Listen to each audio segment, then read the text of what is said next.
Hello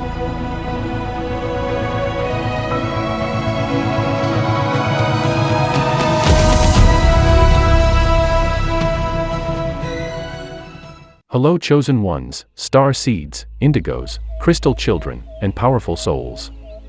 Welcome back to my channel. This video is all about the dark night of the soul journey to the higher dimension. So, are you currently undergoing some tribulations, and have no taste for life anymore? Is life appearing meaningless to you, and are you undergoing some kind of inner pains, and spiritual weaknesses? This is because, you in the dark side of the soul journey to the higher dimension. This phase of your spiritual awakening is known as the dark night of the soul. And before we dive deep into this video, bear in mind that there is always light at the end of your soul journey, where you will be feeling one with yourself and the universe again. The phrase, dark night of the soul, is being used to mean a spiritual crisis. This may simply be a case of depression. The dark night of the soul is also the title given to a poem of the 16th century. It was written by Saint John of the Cross. It is a term used to describe what one could call a collapse of a perceived meaning in life, an eruption into your life of a deep sense of meaninglessness. You are a being with a soul, that is why you have to go through this process of soul evolution. And you are going through this process because your soul is shading away old concepts, and is preparing you for the higher dimension. Be calm, stay still, and allow the old patterns to be destroyed. For this is the only way for the soul to make its entrance into the fifth dimension. Stay calm, and think positive, and allow the universe to do her job. The inner state in some cases is very close to a depression. Nothing makes sense anymore, there's no purpose to anything. Sometimes it's triggered by some external event, some disaster perhaps, on an external level. The death of someone close to you could trigger it, especially premature death. Or you had built up your life, and given it meaning, and the meaning that you had given your life, your activities, your achievements, where you are going, what is considered important, and the meaning that you had given your life for some reason collapses. Dark night of the soul is like being in a cold darkness, before we awaken to our true self, our authentic side. Then you find the door, turn the knob, and through the crack comes the light, and it's blinding, but warm. And so, we are hesitant, because it hurts, but are still drawn to it for the warmth that feels so familiar. Then as we continue, we open the door little by little, and with each ray of light that we allow in shows the ugliness of our self-made prison. But this is only because we choose to look back, because we still think we are the things in the room. And so because of this, fear arises once again, shame sets in, and we may decide to reside in the comfort again, and so the door remains mostly shut. Many lifetimes we have left this door ajar, content with our little light, and so we must be born again, for we choose to remain in the prison of self-made illusion.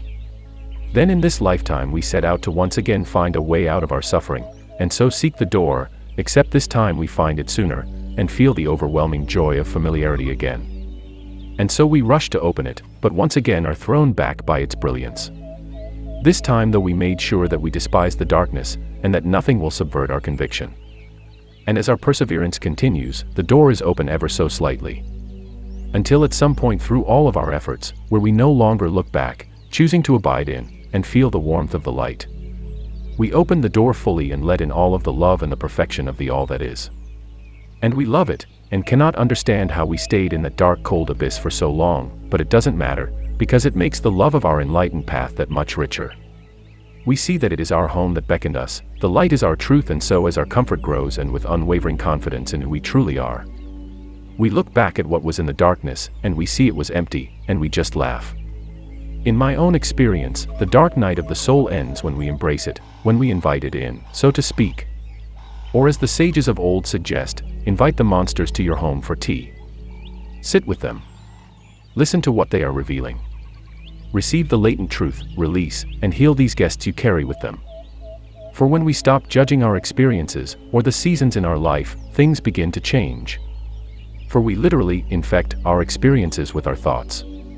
This makes the dark night of the soul a time that can render much fruits in our life, if only we allow the lesson to transform us from the inside out.